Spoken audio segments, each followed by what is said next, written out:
What if I told you that in Zimbabwe, a man who never finished school claims he's built a car that runs forever without fuel or charging?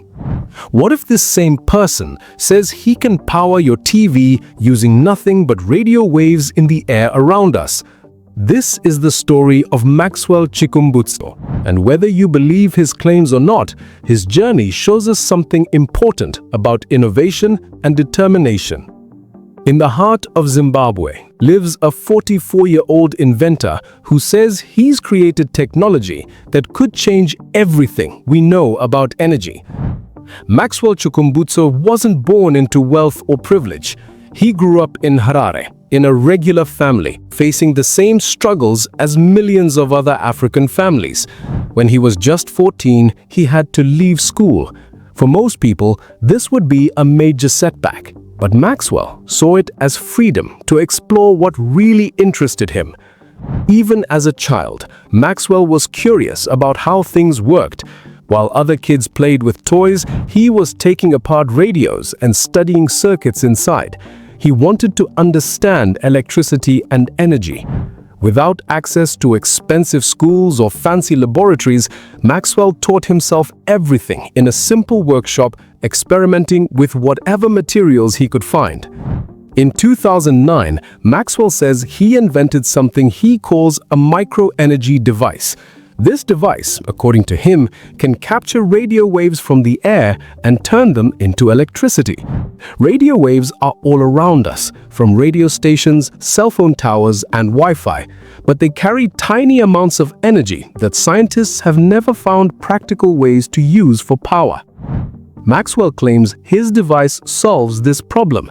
He says 70% of the parts are his own design, and these special components can take weak radio signals and turn them into enough electricity to power cars, televisions, and other devices. The first thing Maxwell built was a television that doesn't need to be plugged into the wall. During demonstrations, he shows people a TV that works without being connected to electricity, solar panels, or batteries. He says this is the first television in the world that uses its own power. You don't need to plug it into electricity or connect solar panels. It's a complete solution. But Maxwell's biggest claim is his car. He says he's built an electric vehicle that never needs to be charged. Unlike Tesla, which focuses on better batteries and charging stations, Maxwell claims he's eliminated the need for both. His car supposedly runs forever, using only energy his device pulls from radio waves. This car, he says, can also power your house. With this car, you can power your house, he explains. It's like a moving generator. When you drive home from work, you can connect a power cable and use the car to power your house. It gives you 15 kilowatts of power.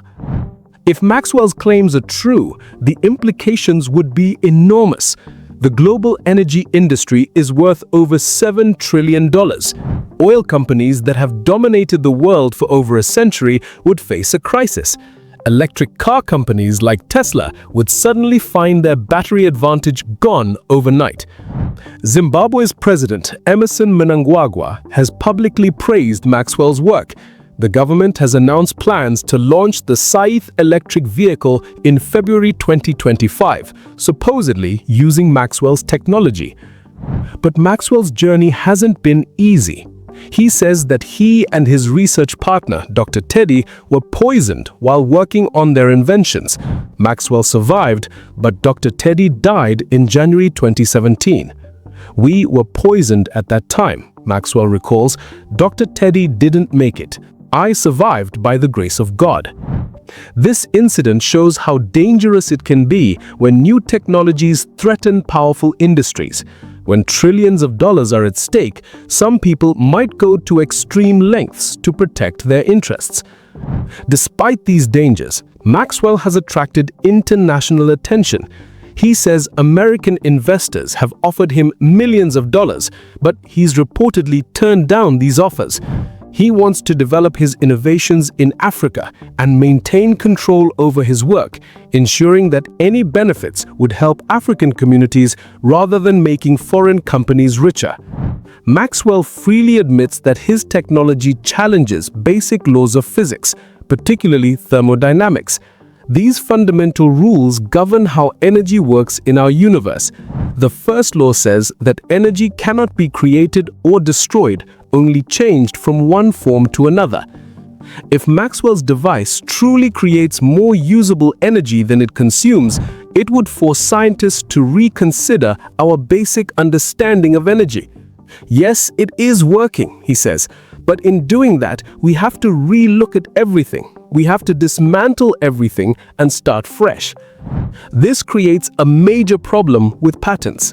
Patent offices have refused to approve his inventions because they allegedly violate established physical laws. Our technology was classified as technology that violates some laws of energy thermodynamics.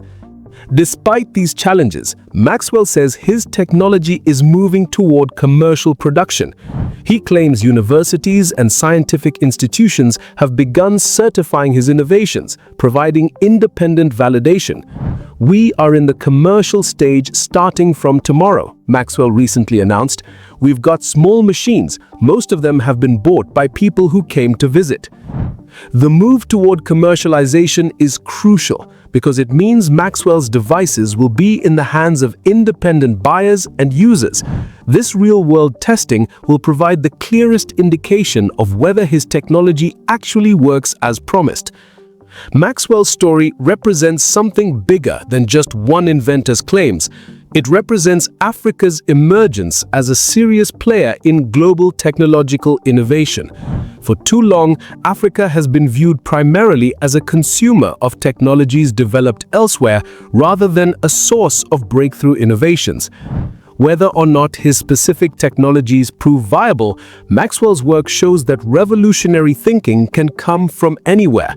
Africa is home to over 1.3 billion people, including millions of brilliant minds who may lack access to formal education but possess creativity and problem-solving abilities equal to anyone in the world. What makes Maxwell's story particularly interesting is his willingness to demonstrate his technology publicly and move toward commercial production. Unlike inventors who make extraordinary claims but refuse independent testing, Maxwell appears confident and ready to subject his innovations to market validation. Throughout history, breakthrough discoveries have often faced resistance from established scientific communities. The challenge lies in distinguishing between genuinely revolutionary discoveries and false claims while maintaining rigorous standards of evidence and remaining open to paradigm-shifting discoveries. The story of Maxwell Chikumbutso continues to unfold as his technologies move toward commercial production and independent evaluation. We'll learn whether his extraordinary claims translate into world-changing innovations. But regardless of the ultimate outcome, his journey has already demonstrated Africa's innovative potential to the world. Whether Maxwell proves to be one of history's greatest inventors or simply one of its most inspiring dreamers, his story reminds us that innovation knows no boundaries. The future belongs to those bold enough to challenge conventional wisdom and brave enough to pursue their vision despite skepticism and obstacles. In a world facing urgent challenges from climate change to energy poverty, perhaps the most important lesson from Maxwell's story is that breakthrough innovations can emerge from anywhere. The next revolutionary technology might come from Silicon Valley, but it might just as easily come from Zimbabwe. What do you think about Maxwell's extraordinary claims? Could this self-taught inventor from Zimbabwe really have solved one of the world's biggest energy challenges, or is there something we're missing? Drop your thoughts in the comments below. This is exactly the kind of discussion that pushes us to think differently about science and innovation. If this story got you thinking about the untold potential across Africa, make sure to hit that like button and share this video with anyone who believes in the power of African innovation. Don't forget to subscribe to OneAfrica and ring that notification bell so you never miss our deep dives into the stories that are reshaping our continent and challenging the world's assumptions. Thanks for staying with us through this incredible journey. And remember, the future of Africa is being written right now.